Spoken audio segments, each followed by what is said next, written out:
mind is gone forever. But anyway, I never cared much for just plain peace. Please get well fast, fast, fast. I want to have you close by where I can touch you and make sure you are tangible.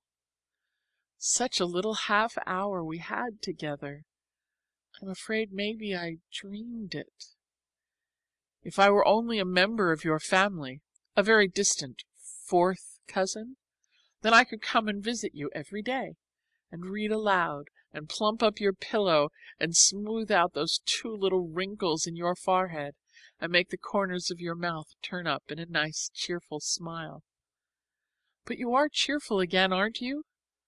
You were yesterday before I left. The doctor said I must be a good nurse, that you looked 10 years younger. I hope that being in love doesn't make everyone 10 years younger. Will you still care for me, darling, if I turn out to be only 11? Yesterday was the most wonderful day that could ever happen. If I live to be 99, I shall never forget the tiniest detail. The girl that left Lock Willow at dawn was a very different person from the one who came back at night. Mrs. Semple called me at 4:30. I started wide awake in the darkness, and the first thought that popped into my head was, I'm going to see Daddy Longlegs.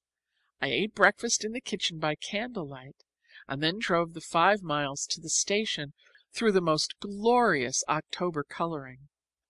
The sun came up on the way, and the swamp maples and dogwood glowed crimson and orange, and the stone walls and cornfields sparkled with hoarfrost. The air was keen and clear and full of promise. I knew something was going to happen. All the way in the train, the rails kept singing, You're going to see Daddy Longlegs. It made me feel secure. I had such faith in Daddy's ability to set things right. And I knew that somewhere another man, dearer than Daddy, was waiting to see me. And somehow I had a feeling that before the journey ended I should meet him too. And you see?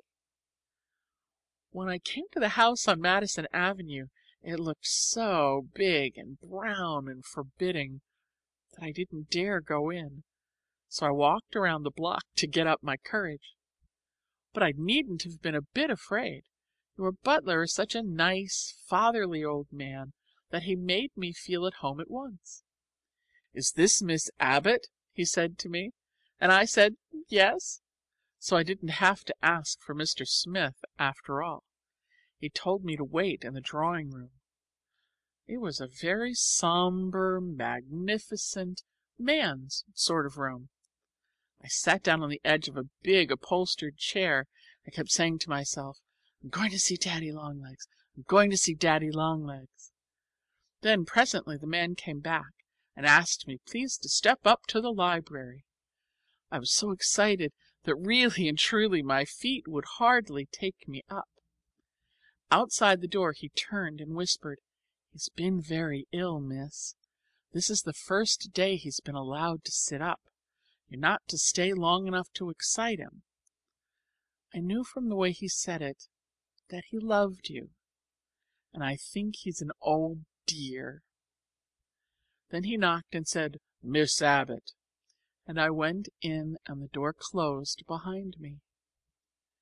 It was so dim coming in from the brightly lighted hall that for a moment I could scarcely make out anything. Then I saw a big easy chair before the fire and a shining tea table with a smaller chair beside it, and I realized that a man was sitting in the big chair, propped up by pillows with a rug over his knees. Before I could stop him, he rose, rather shakily, and steadied himself by the back of the chair, and just looked at me without a word. And then I saw it was you. But even with that I didn't understand. I thought Daddy had had you come there to meet me, or a surprise. Then you laughed and held out your hand, and said, "Dear little Judy, couldn't you guess that I was Daddy Longlegs?" In an instant it flashed over me. Oh, but I have been stupid! 100 little things might have told me if I had had any wits. I wouldn't make a very good detective, would I, Daddy? Jervie? What must I call you? Just plain Jervie sounds disrespectful, and I can't be disrespectful to you. It was a very sweet half hour before your doctor came and sent me away. I was so dazed when I got to the station that I almost took a train for St. Louis. And you were pretty dazed, too.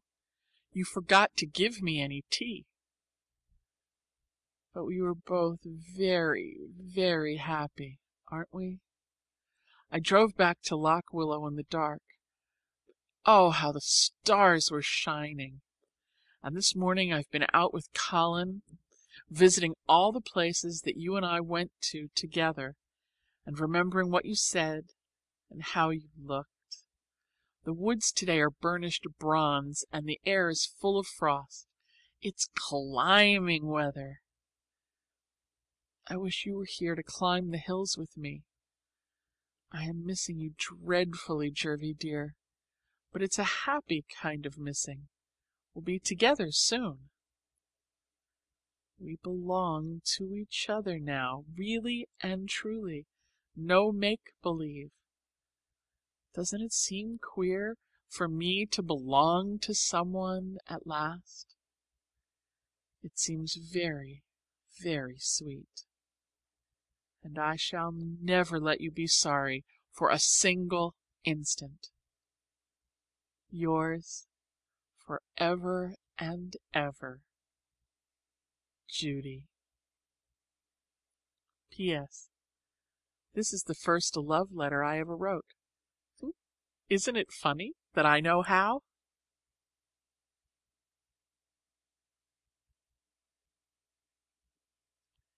End of section 9.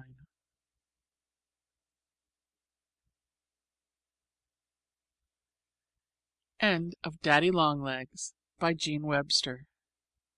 Recorded for you, Mom, by Joe Carabas, Vallejo, California.